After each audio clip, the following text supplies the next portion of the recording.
Indeed. In fact, I can confirm that there's about 9 or 10 arrests now. There's one gentleman that was arrested a little earlier on with the documentation still have to be verified, and he was later taken out because they said the company does have some certain documents. They've now checked, and as a result, they've decided that that one gentleman will also be part of those now arrested. They've gone inside some of the companies that side, and they've brought about 5 people that were inside that company, making it an arrest of about 10 people now that is currently in place. So we are told that in this area, you've got roughly about 7 companies. They're all still companies, and of course they work within the same vicinity.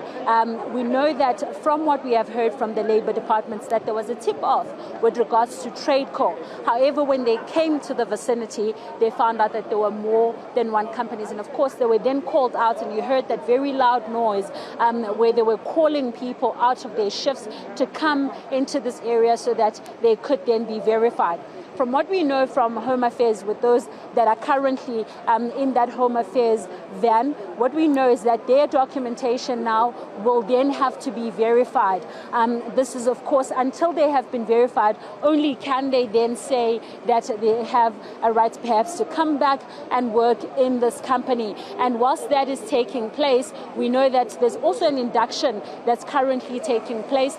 This is where some of the officials within the current departments that are currently being inducted, so that they are able to come into this company and be able to then check for whatever is necessary.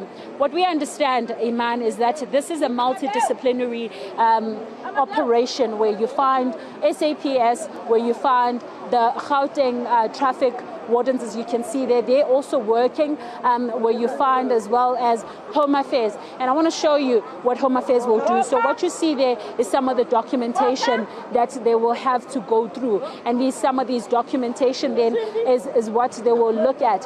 However, this is not the only documentation, Iman, that they will look at. They will also look at how the company operates. And